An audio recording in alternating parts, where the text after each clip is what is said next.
Out of nowhere, she gets a knock on the door.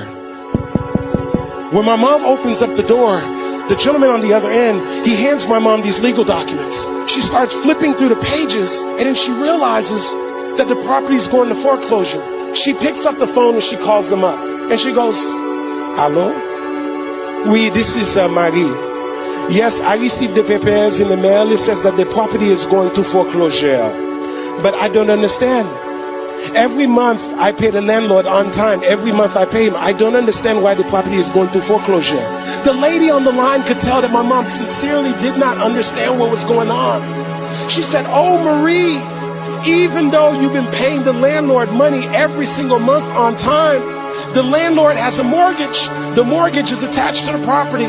Because of that, the bank has the right to foreclose. And so, ma'am, the property is going to go to foreclosure." And so my mom asked her, "Do you think that maybe I can go to the foreclosure sale? Whoever buys the property, I will be a good tenant for them. I will stay in the property. I will pay them the rent. Please, do you think that they will let me stay?" And you know what the lady told my mom? She said, "Ma'am, it's not even worth you showing up. Whoever buys that property is not going to want to keep your little restaurant in there."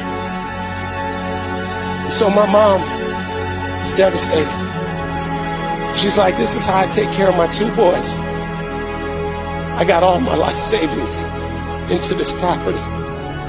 And so about 2 weeks later, my mom says, "You know what?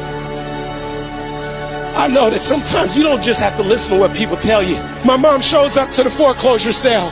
She's expecting a room full of investors, but to her surprise, there's only two people there: the auctioneer and the representative from the bank. Now, before my mom could realize what's going on, the auctioneer steps up to the podium and says, "Ladies and gentlemen, we're about to start the bidding process on 540 West Atlantic Avenue. If you're here to bid on the property, please raise your hand." And so naturally, the representative from the bank is standing over here. She raises her hand. My mom, who had no intentions on bidding on the property, doesn't even know how this thing works. My mom decided to take an act of faith and raise her hand. The auctioneer said, "Very well, we're going to start the bidding process at 30,000. Can I get a 30,000? The representative from the bank is standing here, says 30,000. My mom's still in the game. No money. 35,000. It gets over here to the bankers and banker says 36,000. This goes on and on. Now they're in the 40s. Now they're in the 50s. Now they're in the 60s. Now they're in the 70s. It gets over here to the banker and banker says 76,000. Now my mom's like, "I might as well have some fun. I don't have any money anyway.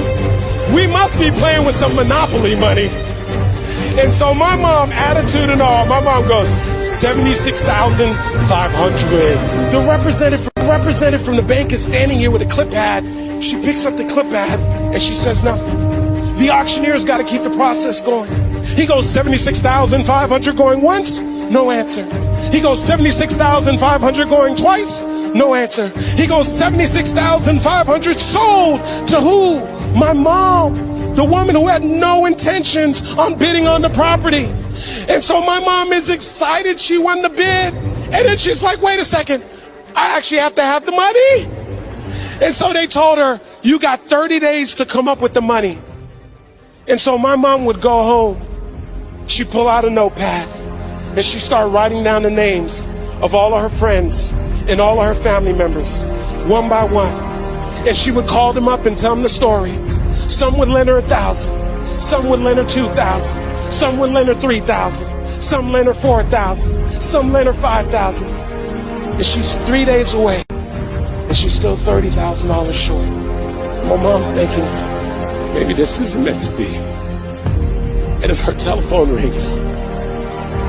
And it's her friend Yvonne's. And when her friend calls her up, my mom says, "Yvonne, no, it's too late. I have 3 days. I still need $30,000.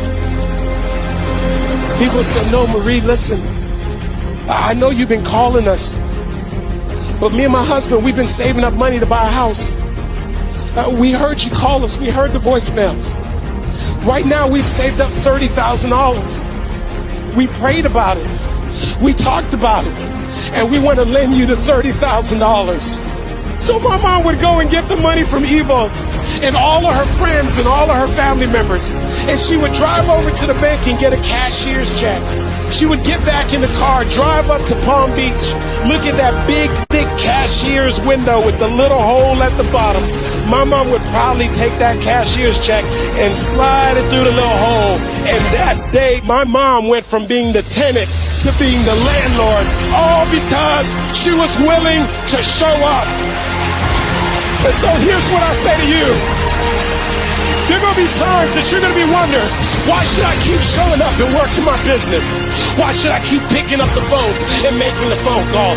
Why should I keep fighting for my goals and fighting for my dreams? And what I want to remind you is that you got to show up for your life regardless of the circumstances. You got to show up in spite of the naysayers. You got to show up in spite of the conversation going on in your mind. You got to show up for your life.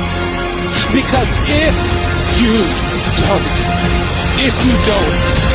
nobody else will.